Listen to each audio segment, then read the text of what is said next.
네, 안녕하세요. 저 소개받은 경희대학교의 박보경입니다. 이렇게 만나 뵙게 돼서 반갑고요. 오늘 주제는 경제와 관련된 건데 그 제목이 복합위기의 원인과 과제 이렇게 되어 있습니다.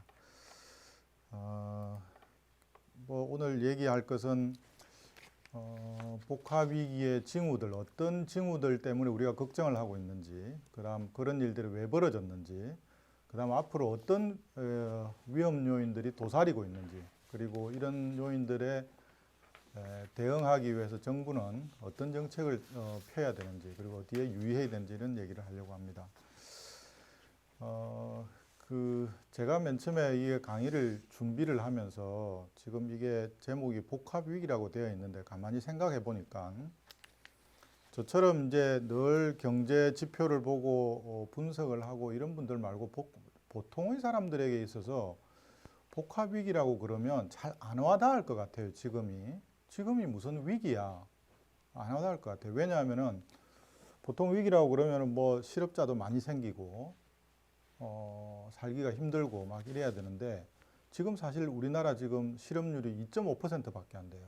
2.5%라는 것은 고용 사정이 대단히 좋다는 겁니다. 지금 고용 지표로 보면은 전년 동기 대비 새로 늘어나는 일자리 수가 뭐 80만 개 이렇게 되는데, 그리고 자영업자들 만나보면은 일할 수 있는 사람을 구하기가 어렵다, 사람 구하기 힘들다 이렇게 얘기한단 말이에요.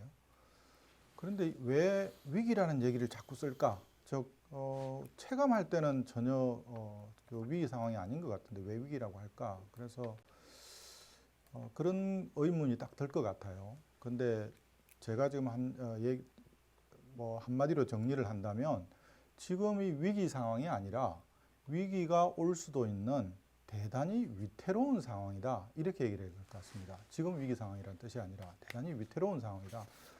제가 어디 그 신문에 칼럼을 쓰면서 발 한 번 잘못 내디디면 삐끗하면은 이 나락으로 떨어질 수 있는 그런 상황이다, 이렇게 얘기했습니다. 근데 그것도 또 한편으로 보면은 잘 이해가 안 돼요. 쉽게 이해가 안 될 수도 있습니다. 도대체 어디서 그런 징후들이 나타나는지가.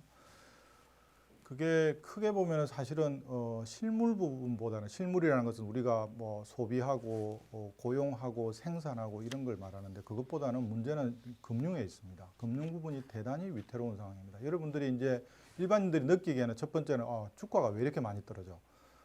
종합주가지수가 3,300까지 갔는데 거의 2,000이 지금 다 돼가고 있는데 뭐 30 내지 40% 떨어졌으니까. 그 다음 또 하나는 부동산 가격이 크게 아주 빠르게 떨어지고 있다더라, 뭐 이런 것 정도일 거예요. 그렇게 느끼고 있는데 그것보다는 좀 더 위태롭게 우리가 볼 수 있는 지표들이 크게 세 가지인 것 같아요. 하나는 물가, 그 다음 두 번째는 금리, 세 번째는 환율. 다 금융지표들입니다. 대부분 다 금융지표인데 이런 금융지표들이 대단히 위태로운 상황이다라는 거고요. 사실은 우리가 여기에 이제 젊은 분들이 많아서 잘 기억 못 하시는 분도 있지만 IMF 위기라는 것도 사실은 다 금융위기였습니다. 그게 나중에 금융위기가 걷잡을 수 없이 막 번지면 결국은 실업자가 생기고 부도나는 회사들이 생기고 막 이러는 거거든요. 그러니까는 그런 형태의 위기가 올 수도 있겠다 하는 그런 뜻에서 제가 제목을 복합위기의 징후다. 그러니까 아직 위기가 온 건 아니지만 그런 징조들이, 위험한 징조들이 보인다, 이런 얘기입니다. 흔히 그래서 이제 뭐 삼고 시대다 이런 얘기하죠. 아까 얘기한 것처럼 물가가 너무 높다, 그다음 금리가 너무 높다, 환율은 아주 빠른 속도로 올라가고 있다, 이런 건데요. 한마디로 얘기하면은 코로나 이전과 코로나 이후, 코로나가 끝난 게 뭐 아직 완전히 끝난 건 아니지만 대체로 끝났다고 생각하는 게 작년인데, 작년 중반쯤인데 그 2021년 그 전 몇 년과 그 전 뭐 길게 보면 한 10년 정도 됩니다. 그 전 10년과 코로나가 끝난 다음에 지금 세상은 완전히 정반대의 세상이 되어 있습니다. 정반대의 세상이다. 예를 들면 물가만 보면은 그전에는 물가가 안 올라가서 걱정을 했습니다. 10년 동안은 소위 저물가 시대라고 그러죠. 근데 지금은 물가가 올라가는데 그것도 아주 빠르게 올라가고 있고요. 그 다음 두 번째는 금리입니다. 금리는 그전에는 저금리가, 늘 금리가 낮은 상태였어요. 그러니까 뭐 중앙은행의 기준금리는 0%, 우리가 은행에 가서 돈을 빌리더라도 3%, 4% 정도 하면 빌릴 수 있는데 지금은 금리가 엄청나게 이제 높고 또 빨리 올라가고 있는 상황이고요. 환율을 보면은 그전에는 환율이라는 것이 환율이라는 게 변동이 별로 없습니다. 우리가 생각할 때 환율이라는 것은 1달러에 대충 1,100원 아니면 1,200원 정도라고 생각했는데 지금 환율이 1,440원 가까이 되고 있으니까 그때에 비해서 20% 이상 올랐죠. 30% 가까이 올란 거고. 그래서 그 전과 후가 대단히 완전히 정반대의 세상이고, 그리고 그 변화의 속도가 대단히 빠르다는 겁니다. 물가가 올라가는 속도, 금리가 올라가는 속도, 환율이 올라가는 속도가 대단히 빠르다는 거고요. 이런 것들이 다 위험한 징후입니다. 왜냐하면 세상이 변수가 그냥 안정되어 있으면 별 문제가 없는데 너무 빠르게 변하면은 어디서 문제가 터질지 알 수가 없다는 거고요. 그리고 특히 물가 같은 이런 것들은 지난 40년 동안 우리가 겪어본 적이 없습니다. 고물가라는 걸 경험해 본 적이, 인플레이션이라는 걸 나이 40세 미만인 사람들은 경험해 본 적도 없는 거예요. 지금 물가가 어느 정도냐 하는 것은 여러분들이 잘 아시겠지만 우리나라 같은 경우에는 작년 대비 한 6%좀 올라가고 있고요. 미국은 9%, 유럽 같은 경우는 10% 이러는데 1년 물가가 선진국에서 5% 이상에서 10%까지 간다? 이거는 상상할 수 없었던 일입니다. 제 화면에 제일 위에가 지금 미국의 물가 상승률이고 밑에가 한국의 물가 상승률인데 제일 오른쪽 끝이 이제 최근 겁니다. 거기 보면은 그 전에 이 지금 올라가는 수준이 물가 상승률의 수준이 1980년대 초하고 비슷하니까 거의 40년 전에 볼 수 있던 상황이다 이런 얘기입니다. 그래서 이런 수준도 문제지만 지난 1년 사이에 너무 빠르게 변했다라는 거고요. 사실은 가장 핵심적인 것은 결국은 자금의 이동입니다. 이게 우리만 겪는 게 아니라 전 세계가 같이 겪고 있습니다. 거의 동일한 현상을 겪고 있습니다. 단 하나의 몇 나라를 제외하면 중국이 지금 다르고요. 중국과 일본이 약간 다른 정도고 미국, 유럽, 한국 그리고 그 외의 대부분 나라들이 다 비슷한 현상을 겪고 있는데 이의 근저에는 이 자본의 이동이 즉 돈의 흐름이 완전히 바뀌었다는 겁니다. 코로나 전까지만 하더라도 돈의 흐름이 어떤 상황이었냐면은 위험이 높은 자산에서 막 투자를 하다가 코로나가 끝나고 나고 금리가 올라가니까 돈의 흐름이 안전한 자산으로 옮겨갑니다. 예를 들면 금융자산 중에서 주식이 있고 채권이 있습니다. 주식은 가격 변동이 대단히 심하게 변하잖아요. 근데 이제 채권은 별로 안 변하죠. 그러니까 주식에 있던 돈들이 채권으로 이동합니다. 그다음 부동산 가격이 막 올랐잖아요. 버블이라고 누구나 버블이라고 말하는 부동산 쪽으로 돈이 가다가 이제는 거기서 빠져나와서 훨씬 더 안전한 예금으로 가고 있습니다. 그리고 통화 같은 경우에도 전 세계에서 가장 안전한 통화는 어디냐 하면 달러입니다.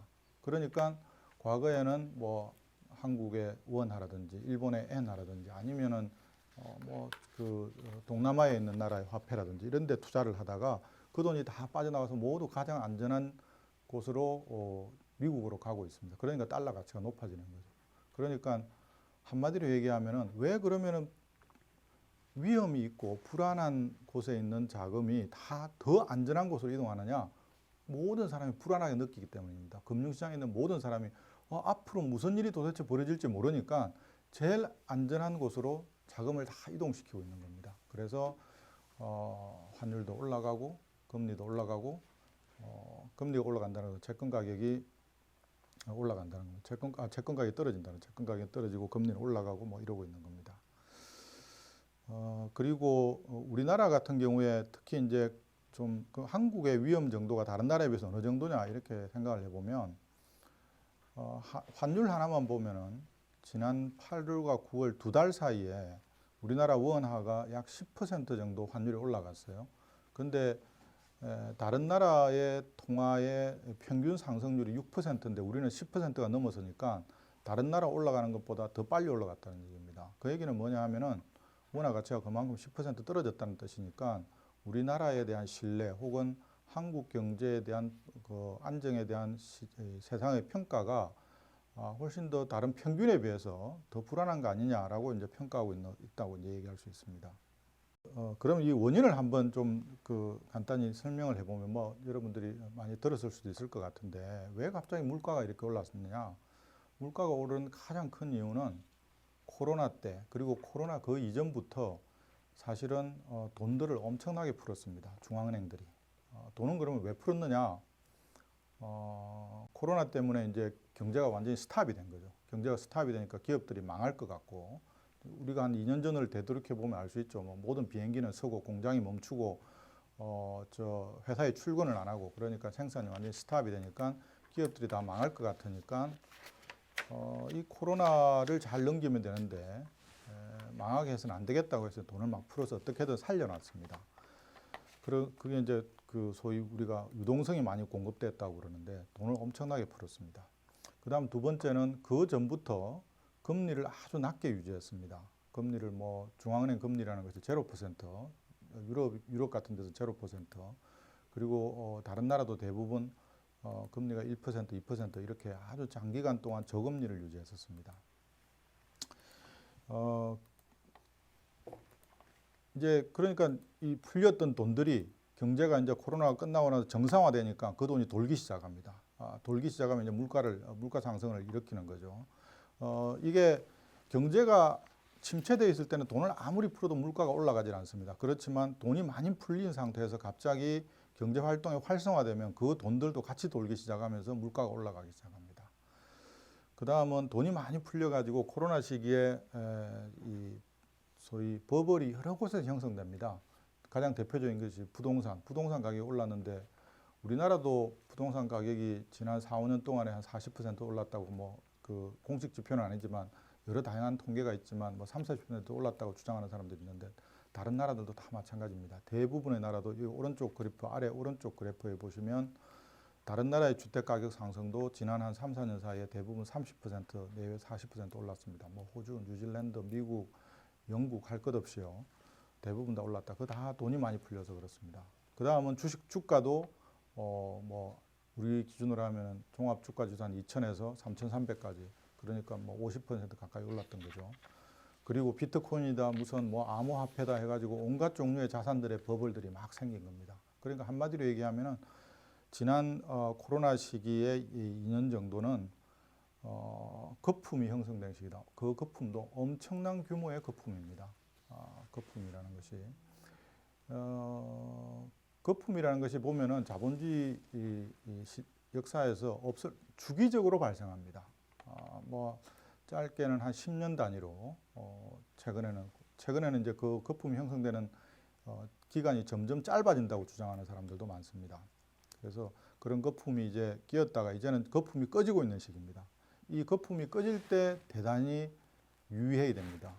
마치 비행기가 이륙을 할 때보다는 비행기가 착륙을 할 때 훨씬 더 사고가 많이 나는 것처럼 그 착륙이 순조롭게 이루어지면은 사고가 안 나지만 이 고도를 내리는 과정에서는 다양한 문제들이 조금만 미숙하면은 우리가 흔히 하드랜딩이라고 그러죠. 땅에다가 그냥 막 급전직하하는 그런 위험이 있습니다. 그래서 대부분의 위기는 바로 이런 버블이 형성됐다가 거품이 형성됐다가 꺼지는 과정에서 나타납니다. 그래서 지금이 바로 그 시기이기 때문에 이 위기를 이 불안정성을 어떻게 관리하느냐가 대단히 중요한 과제가 되고 있습니다. 그 다음 물가가 올라간 두 번째 이유는 첫 번째 이유는 돈이 많이 풀렸다는 거고요. 두 번째 이유는 경제가 스탑돼 있다가 이제 코로나가 풀리면서 사람들이 막 이동을 많이 하게 되고 이제 생산 활동도 하고 막 소비도 많이 하게 됩니다. 특히 소비 못 하고 있다가 이제 보복 소비를 하는 거죠. 뭐 돈을 안 쓰고 있다가 일종의 저축은 있으니까 안 쓰고 남은 돈은 있으니까 이제 이 돈을 막 쓰기 시작합니다. 그러면은 막 물건을 사기 시작할 텐데 그럼 물건을 사면 공급이 돼야 됩니다. 수요는 막 생기니까 물건을 공급을 해야 되는데 공급이 제때 안 이루어져요. 왜냐하면 코로나 때 모든 걸 많은 공장들을 멈춰놨고 그 일부는 어떤 사람들은 출근을 하지 않고 쉬고 있었고 이랬거든요. 근데 갑자기 그 사람들 보고 다시 나와서 생산 활동을 하라 하니까 예를 들면 이 멈춰있던 공장들을 다시 돌리기 위해서는 다시 뭐 기계도 정비도 해야 되고 또 집에 떠났던 사람들을 다시 불러들이려고 그러면은 또 그 사람들이 돌아오는데 시간이 걸리고 거기서 또 적응하는데 시간이 걸립니다. 뭐 하여튼 여러 가지 형태로 제대로 공장이 오케이라고 해서 바로 그 순간부터 돌아가지 않습니다. 온갖 형태의 이 조정에 필요한 시간들이 있습니다. 그러다 보니까 공급이 제대로 되지 않습니다. 공급 부분에서 병목 현상이 생기는 거죠. 그러니까 수요는 막 폭발적으로 늘어나는데 공급은 제대로 안 되고 예를 들면 가장 대표적인 게 뭐 공항에 일을 할 직원이 없다는 거예요. 공항이 뭐 1년 반 동안 쉬었으니까 영국 공항 같은 데서는 여객들은 막 밀려오는데 사람들은 비행기 탈 사람들은 거기서 일할 사람들은 없다는 거예요. 그러니까 비행기를 띄울 수가 없습니다. 그런 상황이 되고 뭐 반도체도 마찬가지입니다. 반도체 공장이 잘 생산량을 줄였다가 갑자기 늘리려니까 또 안 되기도 하고 그러니까 반도체가 있어야 자동차를 생산할 수 있는데 자동차를 생산할 수가 없어요. 자동차가 생산이 안 되니까 중고차라도 사겠다 이러는 거예요. 그럼 중고차 값이 막 폭등을 합니다. 그런 일들이 곳곳에서 벌어집니다. 그리고 외국에서 물건을 실어 와야 되는데 배에서 실어는 왔는데 부두에서 하역할 노동자가 없습니다. 하역을 못하고 막 배들이 바다 위에 줄줄 떠 있는 거죠. 그러니까 물건이 수입이 안 되니까 가격이 올라갑니다. 또 외국인 노동자도 마찬가지입니다.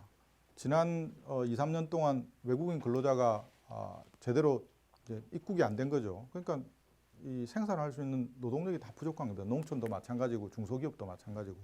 그 왼쪽에 이제 그래프를 보면은 통상 우리나라에 정상적이면 한 6천 명 정도의 외국인 근로자가 정상적으로 새로 들어와야 되는데 코로나 기간 동안에 1,300~1,400명 정도밖에 못 들어왔습니다. 그리고 코로나가 풀린 올해에도 지금 들어온 인원 수가 아직 2,000명도 안 되고 있습니다. 그러니까 코로나가 풀렸다고 해서 모든 게 정상으로 돌아가지 않는다는 거예요. 그래서 수요는 폭증하는데 공급은 그것에 못 따라간다. 왜냐하면 공급이 적응하는데 시간이 걸리기 때문입니다. 그래서 물가가 올라가는 거예요. 그 다음 세 번째는 뭐 다 알다시피 우크라이나 전쟁입니다. 우크라이나 전쟁 때문에 러시아에서 생산된 석유가 제대로 수출이 안 됩니다. 그 수출을 하려고 해도 제재 때문에 일부 국가에서는 석유를 사올 수가 없습니다. 그 다음은 더 심각한 것은 사실은 지금 이제 겨울이 닥치고 있는데 유럽입니다. 유럽은 그 난방을 위해서 석유로 러시아에서 생산된 천연가스를 사용해서 쓰고 있습니다. 물론 러시아에서 생산된 것만은 아니고 노르웨이에서 생산된 것도 쓰고 있습니다만은 이 천연가스가 파이프라인을 통해서 공급이 되고 있습니다. 그런데 이 러시아가 이 천연가스를 공급을 정상적으로 공급을 하고 있지 않습니다. 어떨 때는 이 밸브를 잠궈 버린다든지 어떤 경우에는 심한 경우에는 뭐 확인되지는 않았습니다만은 파이프라인을 갖다 일부 구간의 파이프라인을 폭발을 시켜 버립니다. 그 얘기는 뭐냐 하면은 전쟁에 참가하고 있는 유럽 국가들을 압박하기 위해서입니다. 그러니까 이 천연가스가 제대로 공급이 안 되니까 석유 가격 그리고 천연가스 가격이 급등을 하기 시작합니다. 사실 코로나 때만 하더라도 국제유가가 한 $40쯤 됐어요. 어떨 때는 국제유가 선물 가격이 마이너스로 간 적도 있습니다. 근데 그게 작년 말 올해 초에는 $120까지 갔다가 지금은 한 $90 정도니까 그래도 코로나 때에 비해서 2배 이상 올라간 거죠. 그리고 그다음 곡물 가격도 문제입니다. 곡물 가격은 우크라이나가 세계의 곡창지대죠. 그러니까 가장 전 세계에서 밀이 가장 많이 생산되는 지역인데 거기에 전쟁이 휩싸여져 있으니까 밀 수출이 안 되고 있습니다. 우크라이나로부터. 그러니까 밀이라는 것은 뭐 빵을 만들기 위해서 필요하고 정말 그 서양 사람들에게는 가장 1차적인 식량 자원인데 밀 가격이 올라가니까 다른 식료품의 가격도 같이 급등하고 있는 겁니다. 그래서 이런 요인들이 같이 겹쳤다는 거고요. 다음 두 번째는 금리입니다. 사실은 이제 금리가 빨리 올라가고 있는 것은 아까 얘기한 이 인플레이션, 물가 상승의 대응 과정에서 나타나는 겁니다. 가장 큰 것은 물가가 문제였습니다. 물가가 40년 만에 최고의 수준이고 미국, 유럽, 뭐 한국 같은 모든 나라에서 대부분 다 일어나고 있고 그 물가를 이제 진정을 시켜야 되겠다는 거예요. 그런 물가를 진정시키기 위해서는 어떻게 해야 되느냐? 풀려있던 돈을 흡수를 해야 됩니다. 중앙은행이 막 뿌려놨던 돈을 다시 걷어들여야 되고요. 또 다른 한편으로는 금리를 올려야 됩니다. 금리를 올려서 사람들이 혹은 사람들이 쉽게 돈을 빌리지 못하도록, 혹은 은행들이 쉽게 돈을 공급하지 못하도록, 대출을 하지 못하도록 금리를 올립니다. 금리를 올리면 이제 물가가 이제 진정되니까요. 근데 문제는 뭐냐 하면 금리를 너무 빠르게 올린다는 거예요. 너무 빠르게 올립니다. 보통 중앙은행들이 금리를 올릴 때는 한 번에 올릴 때 0.25%포인트씩, 흔히 25bp라고 그러는데 0.25% 폭으로 올립니다. 그걸 갖다가 왜 그렇게 천천히 올리느냐 하면 시장이 대응할 수 있는 시간을 줘야 됩니다. 아마 나에게 우리가 이제 그 경제 지표를 보면 여러 가지 경제 지표가 있잖아요. 물가도 있고 뭐 금리도 있고 고용도 있고 실업률도 있고 뭐 많은데 나한테 가장 중요한 경제 지표 하나만 골라라 하면 저는 주저없이 이자율을 고릅니다. 이자율은 온갖 걸 설명을 하고 정말 이자율 우리가 생각할 때 뭐 이자율 대출을 받는데 금리가 4%면 어떻고 4.5%는 어떠냐. 우리가 별로 신경 안 쓸 것 같죠. 별거 아닌 것 같죠. 그런데 한번 생각해 보세요. 펀드 매니저들, 채권을 투자하는 펀드 매니저들, 채권에다가 투자하는 펀드 매니저들 같은 경우에는 하루에 거래하는, 한 사람이 하루에 거래하는 규모가 수천억 단위입니다. 수천억 원 단위예요. 이 사람들은 0.1% 혹은 0.01%를 먹기 위해서 온갖 노력을 다하는 사람입니다. 예를 들면 1,000억을 굴리는 사람에게 있어서 0.1%면 도대체 얼마예요? 한꺼번에 돈이 수억이 왔다 갔다 하는 겁니다. 그렇기 때문에 0.25%를 중앙은행이 변경한다는 것은 수천억 혹은 심한 경우 전체로 보면 수조 단위의 자금을 운용하는 금융기관들에게는 엄청나게 중요한 사인입니다. 그래서 중앙은행이 금리를 변경할 때는 그 전에 올리기 전에도 충분히 이 시그널을 줍니다. 앞으로 우리는 다음번 회의에서는 명확하게 말은 하지 않지만 어느 정도 올리겠다는 시그널을 충분히 줍니다. 그러면은 금융기관이나 이 펀드 매니저들이 다 준비를 합니다. 그래서 이제 안 올리거나 올린다고 하면 0.25% 올리거나 이렇게 하는데 그걸 갖다 흔히 이제 아기 걸음처럼 천천히 걷는다고 해서 베이비 스텝이라고 부릅니다. 그런데 지금은 그걸 얼마씩 올리느냐, 한꺼번에 올릴 때 0.75%씩 막 올립니다. 그러니까 보통 때의 3배의 빠른 속도로 올리는데 그것도 통상적인 경우에는 0.25% 올리고 또한 두세 달 좀 있다가 다시 또 0.25% 올리고 이러는데 지금은 매달 그냥 0.75%씩을 연달아 3번씩 올리고 있는 거예요. 그러니까 금융시장이 요동을 안 칠 수가 없습니다. 이 사람들은 그 변화에 제대로 대응을 못하면은 돈을 갖다가 뭐 하여튼 엄청난 규모의 돈을 그냥 잃는 거예요. 그러니까 지금 금융시장은 예민해질 대로 예민해졌습니다. 여러분들이 한번 수천억 단위의 자금을 굴리고 있다고 생각을 해보세요. 그런데 내가 판단을 잘못해서 1%의 수익이 왔다 갔다 한다. 예를 1조의 1%면 얼마입니까? 1조의 10%면 1,000억이고요. 1조의 1%면 100억입니다. 그 100억을 버느냐 마느냐가 순식간에 왔다 갔다 한다는 거예요. 그러니까 어디서 그리고 이 자금을 빼야 된다 이렇게 생각하는데 어떤 자산이 떨어질 것 같다라고 생각하면 다른 사람이 빼기 전에 먼저 빼야 됩니다. 늦게 행동할수록 손해가 더 큽니다. 그러니까 이상한 조짐이 조금만 보이면 모든 사람이 한꺼번에 달려가서 막 투매를 합니다. 이제 그걸 갖다 패닉셀이라 그러는데 그런 상황이 지금 있는 거예요. 그래서 이 지금의 금융시장은 영어를 쓰면 하이퍼 센시티브, 대단히 초예민한 상태입니다. 그러니까 어느 한 곳에서 좀 속된 표현이긴 하지만 바보 같은 짓을 하면 금융시장이 바로 반응을 하고 어떻게 보면 응징을 합니다. 왜냐하면 그걸 응징하려고 해서 응징하는 게 아니라 그렇지 않으면 자기가 손해를 보거든요. 빨리 저 회사 약간 이상한데, 저 나라 약간 이상한데 그러면은 누구보다도 먼저 가서 그 나라에 대해서 가지고 있는 자산을 갖다 빨리 매각을 해야 됩니다. 그래야 자기가 손실을 최소화할 수 있거든요.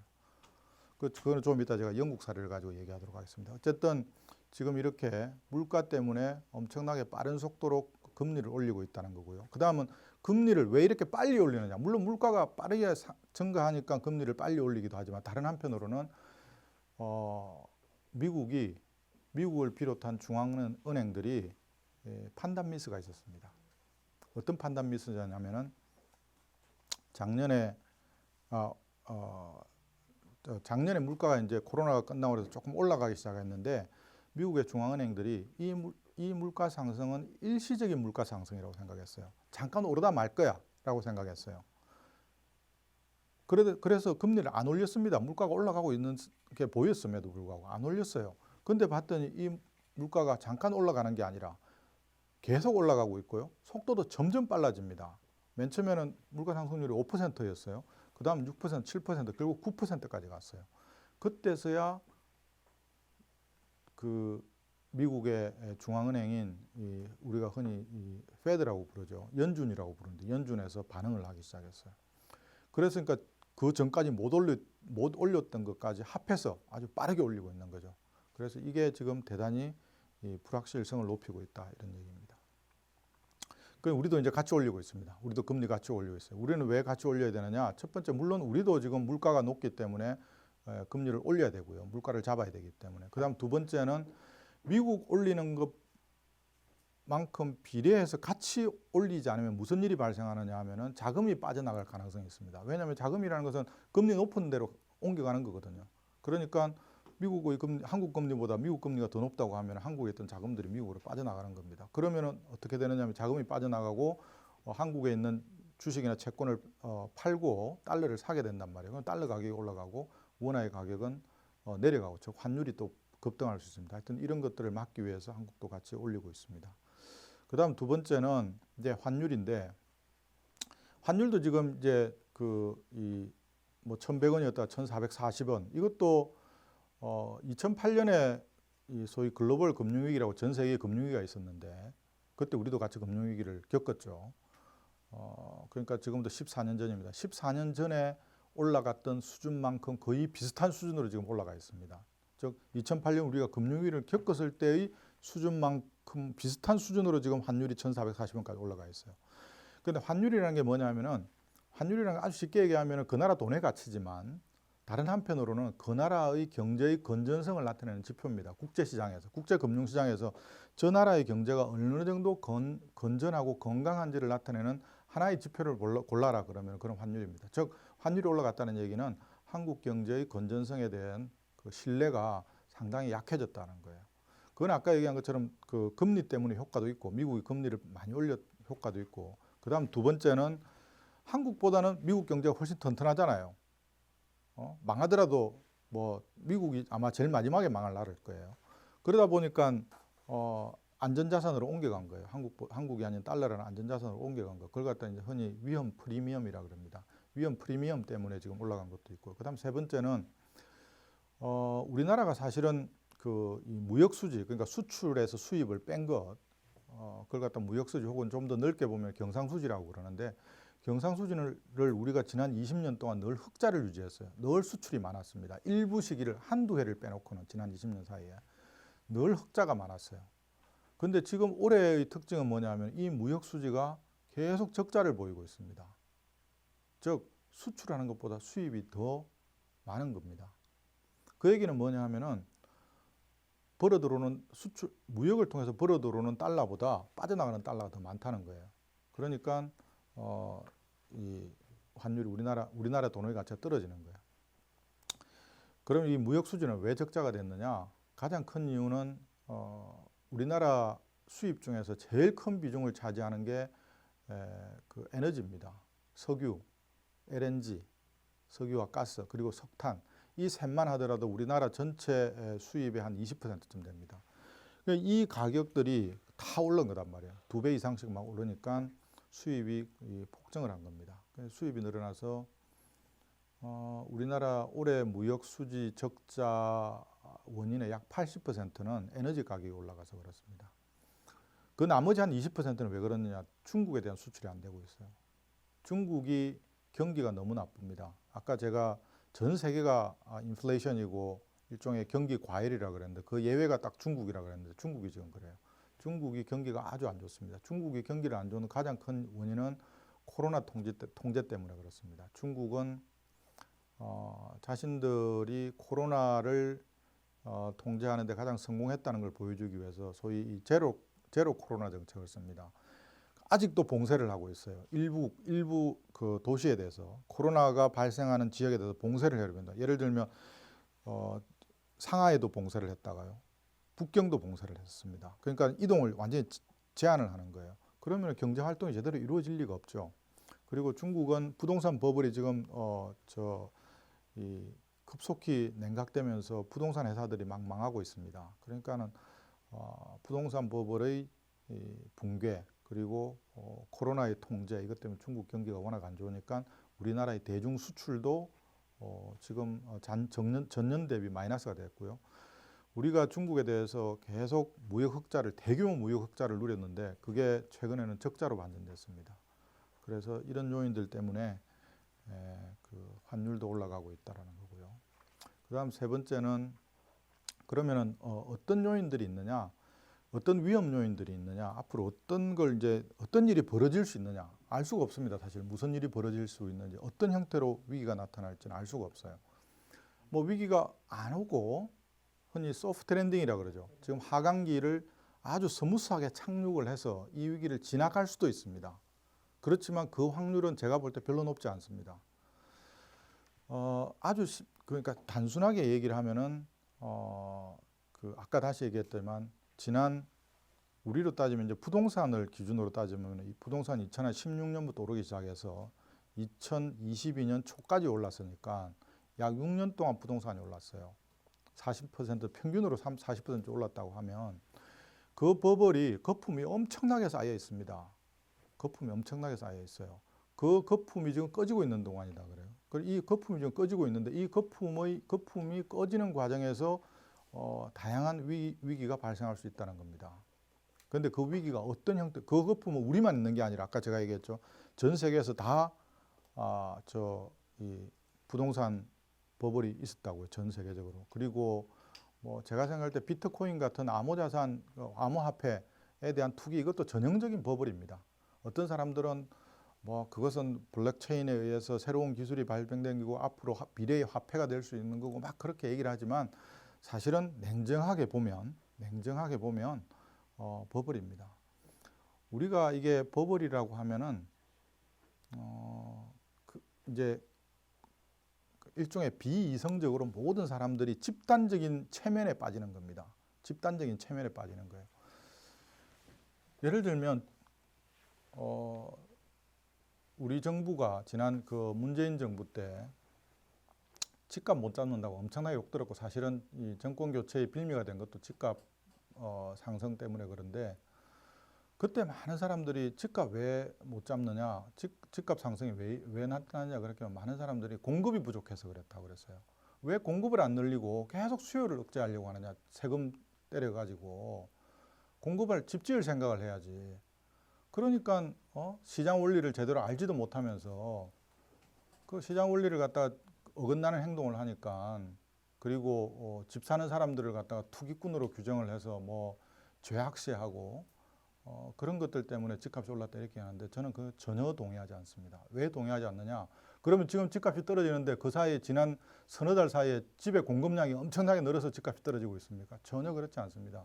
집의 공급량은 그때나 지금이랑 똑같아요. 오히려 줄었어요. 그 얘기는 뭐냐면 집값은 왜 오르느냐? 남들이 다 모든 국민의 대부분이 오를 거라고 예상하기 때문에 오른 겁니다. 집값이 올라가기 전에 모두 먼저 사고 싶은 거예요. 내가 정작 집이 필요해서가 아니라 집값을 지금 사놓으면 다시 나중에 높은 값에 팔면 돈을 벌 거라고 생각하기 때문에 집값이 올라가는 겁니다. 그런 게 전형적인 버블입니다. 거품이라는 것은 집단적인 체면에 빠지는 거예요. 근데 이제 그런 거 갖다 우리가 이제 흔히 예상이라고 부르는데 그 예상을 사실은 역전을 시켜야만 그 버블을 꺼트릴 수가 있습니다. 집값이 안 오를 거다라는 걸 갖다가 더 이상 안 오를 거다. 그리고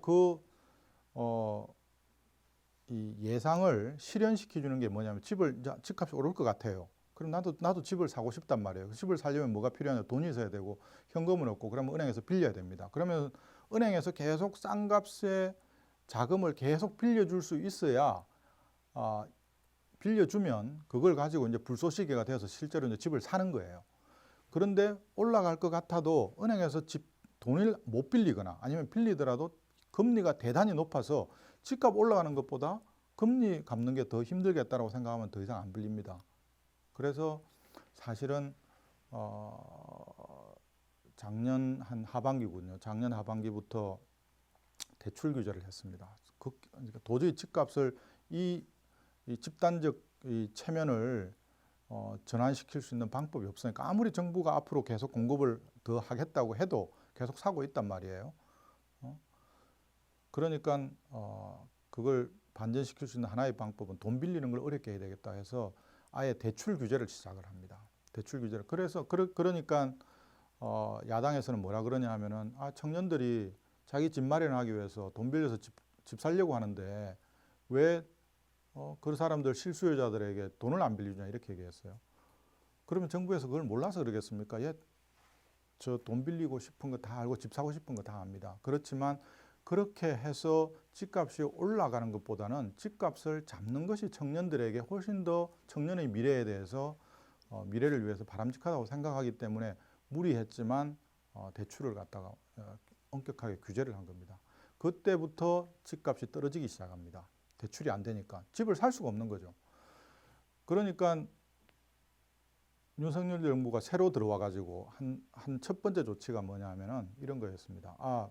문재인 정부는 시장 원리를 몰라서 대출 규제를 했는데 자기들은 청년들이 집을 더 살 수 있도록 대출을 자유화시켜 주겠다 해서 대출 규제를 완화를 합니다. 그리고 또 뭐라고 하느냐 하면은 주택 공급이 안 돼서 그러니까 주택 공급을 갖다가 더 느리겠다. 그러면 어떻게 해야 되느냐? 이 3기 신도시들의 재건축을 갖다가 허용하겠다 이렇게 합니다. 그 얘기는 그거는 결국 뭐냐 하면은 기껏 잡아놨던 이 집값 상승에 대한 기대 심리를 다시 부추기는 거예요. 그래서 대선 기간 그리고 대선이 끝난 직후에 다시 집값이 다시 올라가기 시작합니다. 일시적으로. 그래서 이 버블이라는 것은 그리고 거품이 형성된다는 것은 이런 집단적인 이 체면이 생기는 과정이고 그 집단적인 체면이 이제는 완전히 꺾여져서 반대로 작용하고 있습니다. 집값이 떨어질 거라고 모든 사람이 지금 예상하고 있습니다. 그러니까 아무도 집을 사고 있지 않습니다. 그러니까 집이 폭락하는 거죠. 왜냐하면은 이때는 먼저 파는 사람이 인자입니다. 그러니까 모든 사람이 집을 지금 다 내놓고 있는 거예요. 근데 아무도 살 사람은 없습니다. 계속 가격을 낮추죠. 그러면 무슨 일이 발생하겠습니까? 그 집을 담보로 해서 돈을 빌려왔던 것을 제대로 갚을 수가 없게 됩니다. 집값이 떨어지니까. 그러면 그게 금융기관에 부실이 됩니다. 금융기관에서 돈을 빌려줬는데 집을 담보로 해서 빌려줬는데 그 담보의 가치가 계속 떨어져요. 그러면 금융기관에 부실이 쌓이기 시작합니다.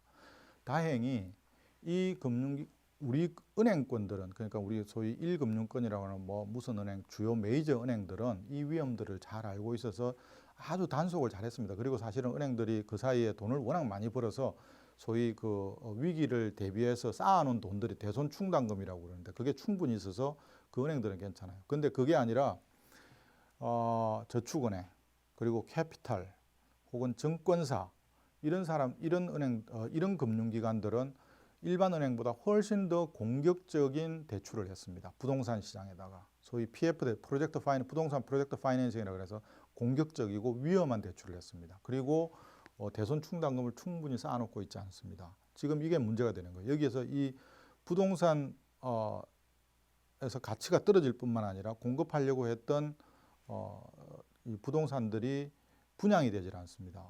제가 어저께인가 뉴스를 봤더니 분양을 받았는데 중도금을 넣어야 되는데 분양을 받았는데 계약금을 넣어야 되는데 수도권에서 70% 이상이 그 계약을 포기했다는 거예요. 그 얘기는 뭐냐면 집값이 떨어질 거라고 생각하니까 분양이 받아서 그렇게 좋다고 했던 것들이 집값이 오히려 떨어질 거라고 생각하니까 계약을 포기해 버린다는 거예요.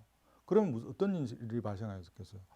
그 계약금을 받고 중도금을 받아서 이 건설 회사들은 계속 자금을 운용을 하고 빚을 갚아야 되는데 그 돈이 안 들어온다는 거예요. 계약금도 안 들어오고 중도금도 안 들어오니까.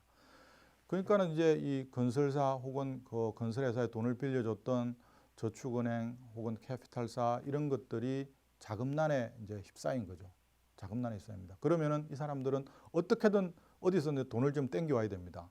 돈을 땡겨오는 단기 자금을 빌려오는 게 뭐냐 하면은 CP라 그래서 기업보험입니다. CP를 발행을 해서 돈을 땡겨와야 단기 자금을 빌려와야 되는데 30일, 60일짜리를 CP 금리가 급격히 오르고 CP를 발행을 해도 소화가 안 됩니다. 뿐만 아니라 회사채 같은 것도 아주 우량한 회사의 회사채들도 시장에서 지금 소화가 안 됩니다. 무슨 일이 발생할지 모르거든요. 그리고 위기가 올려올 것 같은 생각이 있으니까 불안하니까 모두 다 현금을 확보하려고 합니다. 여러분들도 마찬가지입니다. 지금 어떻게든 현금을 확보하려고 할 거예요. 기업은 더 심합니다. 현금을 확보하려고 합니다. 그러니까 시장에 돈이 마르는 거예요, 지금.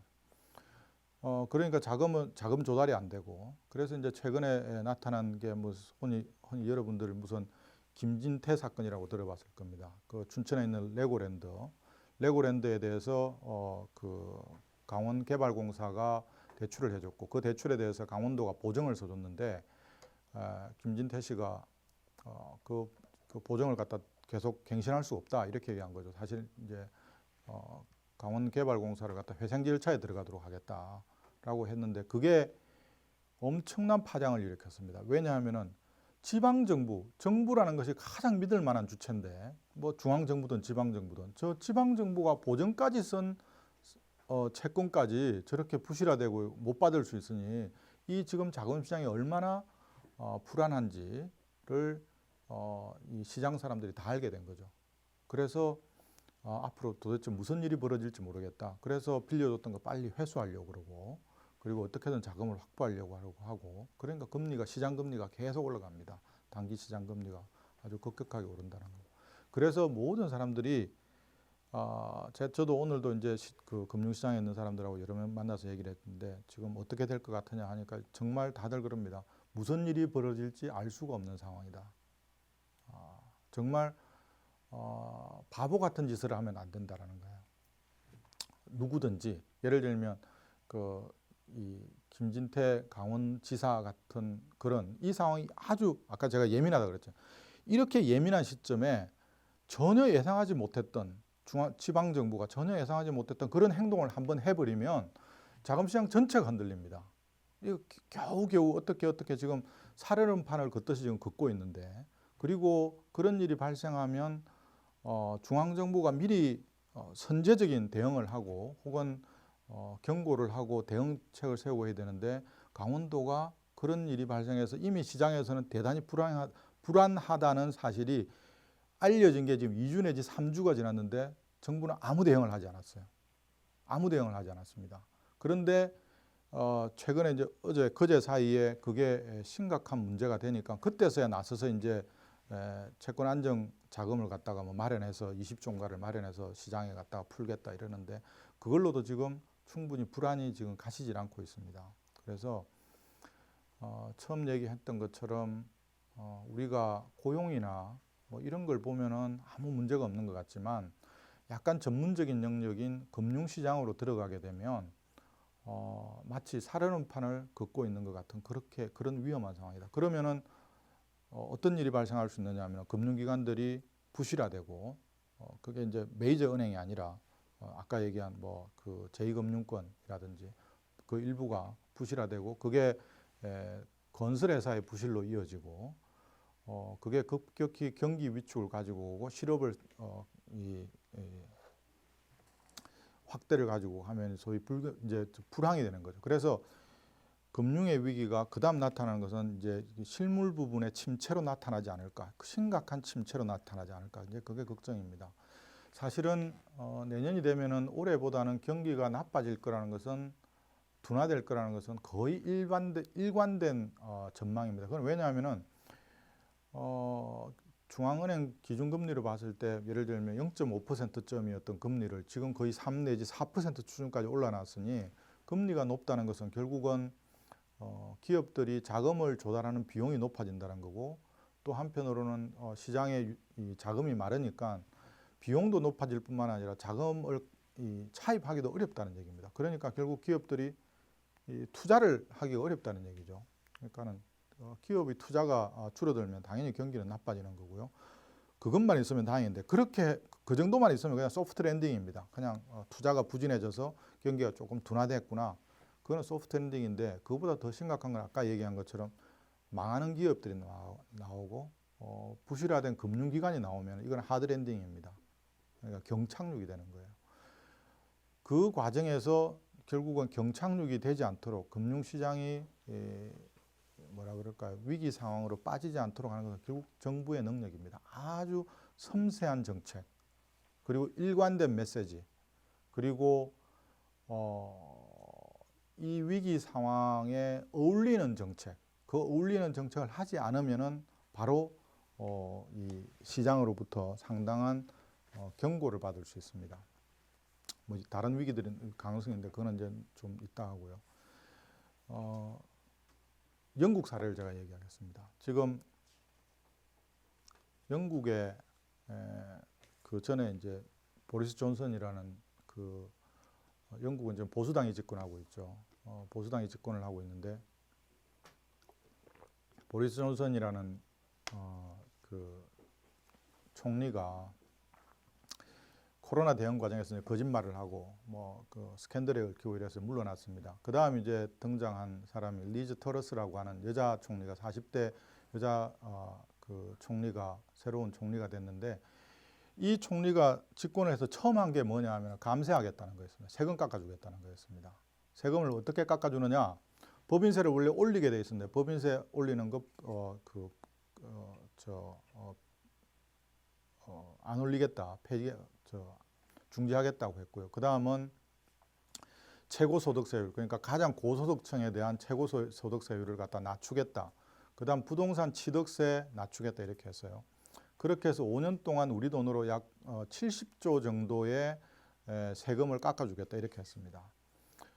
그러니까 이게 그러면 왜 트러스 총리는 갑자기 세금을 깎아주겠다고 했느냐? 그 얘기는 뭐냐 하면은 뭐 이 소위 보수적인 경제 정책을 하는 사람들이 가지고 있는 신념이 있습니다. 뭐냐 하면 세금이 높아서 기업들이 투자를 안 한다. 그러니까 세금을 깎아주면 기업들이 투자를 더 많이 할 거고 기업들이 투자를 많이 하면 일자리가 더 늘어날 거고 일자리가 늘어나면 결국은 노동자들도 혹은 저소득층들도 이익을 볼 거다라고 하는 소위 낙수 효과를 믿었던 거예요. 근데 제가 볼 때는 이 사람들 실제로 나는 믿는다고 생각 안 합니다. 왜냐하면 그게 한 번도 증명돼 본 적이 없습니다. 이런 생각을 언제 가장 많이 있었냐면 1980년대에 있었어요.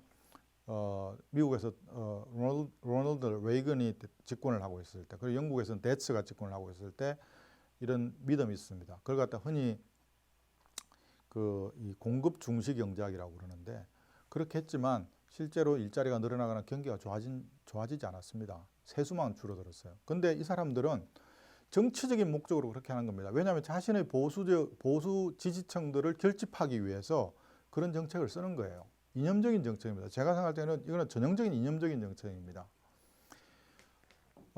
그러니까 금융시장이 깜짝 놀란 거예요. 지금 물가를 잡아야 되는데 정부가 저렇게 감세를 하게 되면 무슨 일이 발생하냐면 적자가 늘어날 거고 재정 적자가 늘어날 거고 재정 적자를 감당하기 위해서 정부는 채권을 발행을 해야 됩니다. 국채를 발행을 해야 돼요. 국채를 발행해야 되는데 지금 채권 시장이 말라가지고 기업들도 제대로 자금을 조달을 못하고 있는데 정부가 나서서 채권을 발행해서 그 돈을 다 흡수해 가버리면 기업의 자금난이 더 나빠질 거라는 거예요. 더 나빠질 거라는 겁니다. 그리고 내년에 경기가 나빠질 텐데 아까 얘기한 거 경기가 나빠지면 세수가 더 줄어듭니다. 그리고 그 재정 적자는 더 늘어납니다. 거기다가 감세까지 한다고 그러니 얼마나 재정 상황이 나빠지겠느냐. 그래서 영국 정부를 못 믿겠다는 거예요. 국채 발행은 더 늘어나고 국가 부채는 더 늘어나고 재정은 더 엉망이 될 거고 그러면은 금융시장은 더 나빠질 거고 그래서 이 파운드를 팔기 시작합니다. 영국의 통화인 파운드를 팔기 시작합니다. 아까 제가 얘기했죠. 초예민한 상태이기 때문에 먼저 파는 사람이 손실을 최소화할 수 있습니다. 그래서 막 투매를 한 거예요. 그래서 파운드가 하루 사이에 급락을 합니다. 결국은 그걸 못 견디고 트러스 총리는 감세 정책을 포기를 합니다. 그리고 트러스 총리에 대한 지지율은 바닥을 깁니다. 전 세계의 이 외신에 보면 그게 있습니다. Political leader, 정치 지도자들의 지지도를 주요 국가들의 정치 지도자들의 지지도를 계속 이 트래킹하는 웹사이트가 있습니다. 그게 이제 다 나오는 건 아니고 한 40개국 내지 50개국 정도에 나오는데 트러스 총리가 꼴찌였고요. 고 4, 50개 중에 그 두 번째 틀에서 바로 위가 윤석열 대통령입니다. 지금 진짜 그렇습니다. 그게 글로벌 폴리티컬 리더 어프루벌 레이팅 하는 웹사이트가 있습니다. 그래서 결국은 이 트러스 총리가 보수당 내에서 배격을 당합니다. 더 이상 당신에게 총리를 맡길 수 없다. 그러면 자기들이 총선에서 필패하니까. 그래서 트러스 총리는 결국 물러나게 됩니다. 이걸로 44일 만에 물러나게 됩니다. 제가 하는 얘기는 무슨 얘기냐면 지금처럼 금융시장이 예민한 상태에서 이 위기를 넘기는데 적절한 정책이 아니라 그것과 반대되는 정책을 하게 되면 금융시장은 바로 반응을 합니다. 평상시에는 이렇게 심각하게 반응 안 할 수도 있습니다. 그렇지만 지금은 자신들이 살아야 되기 때문에 아주 심각하게 반응을 하고 있고요. 제가 걱정하는 것은 윤석열 정부도 똑같습니다. 윤석열 정부도 정부 집권을 하자마자 첫 번째 한 게 감세 정책을 내놓은 겁니다. 첫 번째 경제 정책이 뭐였냐면은 50조 원 추경을 한 거고요. 50 내지 60조 원, 그때 60조 원 추경을 했군요. 그 다음 두 번째 한 게 감세 정책을 내놓은 겁니다.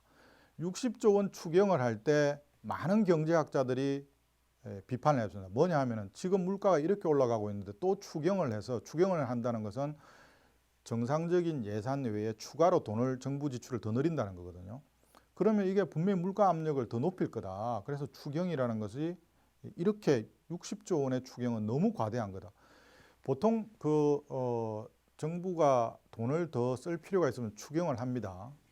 우리 같은 경우에는 한 2년에 한 번 내지 3년에 한 번꼴로 추경을 하는데 추경을 하면 추경의 규모가 보통 얼마냐면 5조 내외입니다. 한 번 추경을 하면 1년에 5조 내외인데 윤석열 정부는 그것에 12배에 해당하는 60조 원을 갖다 올해 초에 추경을 했습니다. 12배에 해당하는 거예요. 정상적인 규모에. 그 다음 두 번째 한 게 감세입니다. 감세를 했는데 감세를 한 게 뭐냐면 법인세 최고세율을 갖다가 낮추는 것. 감세 정책을 하겠다고 발표를 한 거. 사실 실제로 감세가 되려고 그러면은 그 법안 통과가 돼야 되는데 아직 지금 법안 통과는 안 된 거죠. 그 정책을 내놓았는데 법인세 낮추겠다. 그 다음은 소득세 구간을 조정을 해서 이 구간 조정이 약간 복잡한데 핵심은 하여튼 그 소득세도 깎아주겠다는 겁니다. 깎아주겠다는 거고요. 그 다음 부동산과 관련된 각종 세금을 낮춰주겠다는 겁니다. 뭐 종부세를 포함해서 여러 가지를. 근데 그 규모가 어느 정도 되느냐 하면 정부가 발표할 때는 뭐라고 발표했느냐 하면 5년 동안 13조 원 정도가 세수가 줄어들 거라고 했는데 경제학자들이 그 축에는 약간 눈가림식 축에다라고 하고 5년 동안 실제로 줄어들 세수가 60조 원 정도 될 거라고 추정을 하고 있습니다. 그러니까 영국과 거의 비슷한 거죠. 그게 무슨 얘기냐 하면은 지금 전 세계 이 위기 상황에서 감세를 하고 있는 나라는 영국과 한국 정도밖에 없습니다. 지난주에 영국에서 가장 유명한 이제 그 경제 전문 잡지가 이코노미스트라는 잡지 여러분들 한번 들어봤을 텐데 이코노미스트라는 잡지에 영국 사례를 설명을 하면서 거기에 한국도 같이 언급하고 있습니다. 한국도 지금 감세를 하고 있다고. 근데 다행히 한국은 지금 이 의회에서 통과가 안 돼서 실제 감세는 지금 안 되고 있어요. 부동산 부분에서 일부 감세가 있을 뿐이고. 제가 생각할 때 이게 정말 감세를 하면 그리고 이게 5년 동안 60조에 해당하는 정도의 감세를 할 거라고 생각하면 저는 금융시장에서 대단히 부정적으로 반응할 게 저는 확실하다고 생각합니다.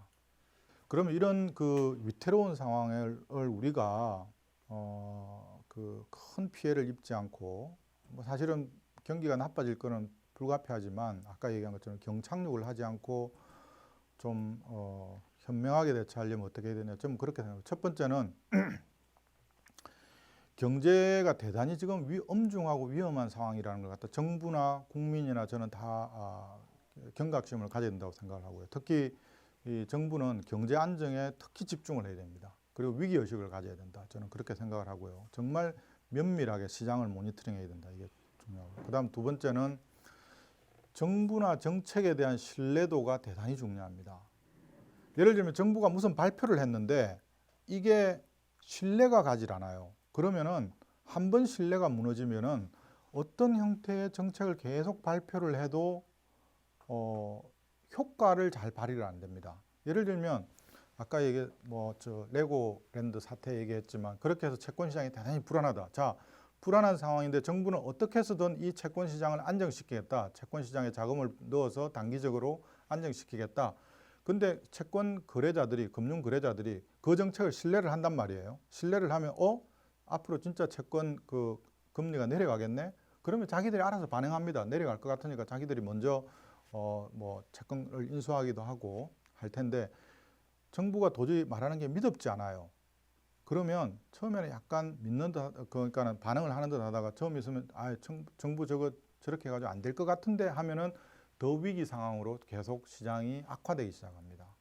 솔직히 얘기하면은 우리 지난 정부에서 부동산 정책도 사실 그런 겁니다. 사실은 이 예상을 완전히 반전시킬 수 있을 정도의 엄청난 이 대책을 내놔야 되는데, 사실 부동산이라는 그렇게 쉽지가 않습니다. 왜냐하면 부동산이라는 것은 공급을 하겠다고 300만 호를 공급을 하겠다.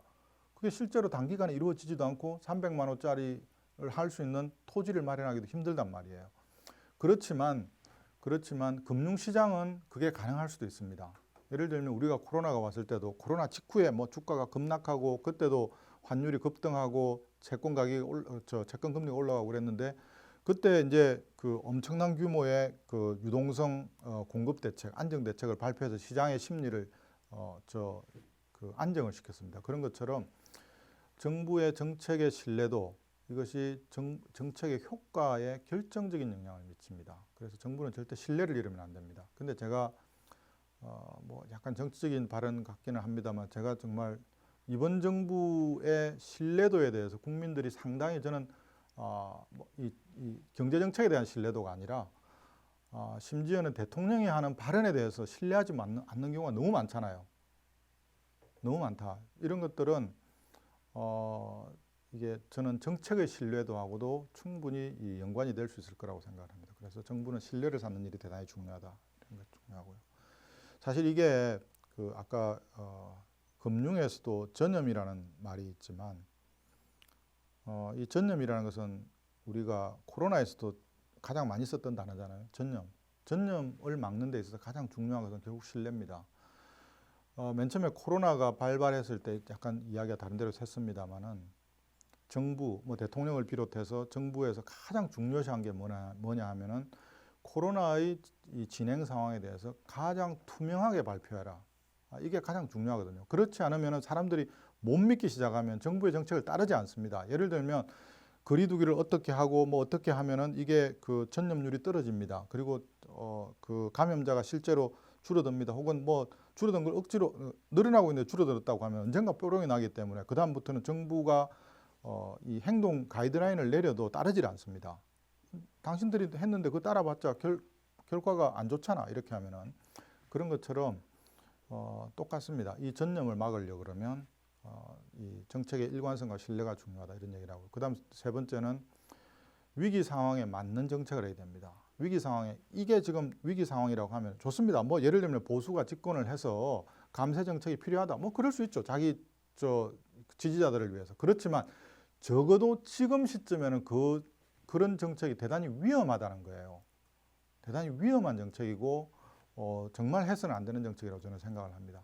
뭐 이게 평상시면은, 예를 들면 평상시면은 그래 뭐 감세를 해서 당신들의 지지층을 갖다 결집이 필요하다, 그러면 그럴 수도 있습니다. 그렇지만 이것은 잘못하면은 국민 전체에게 엄청난 부정적인 영향을 미칠 수 있는 잘못된 정책일 가능성이 높다, 저는 그렇게 생각하고요. 그 다음은 아주 섬세한 금융 정책을 해야 됩니다. 어디서 위기 상황이 발생하고 있는지 늘 모니터링하고 빠르게 대응을 해야 됩니다.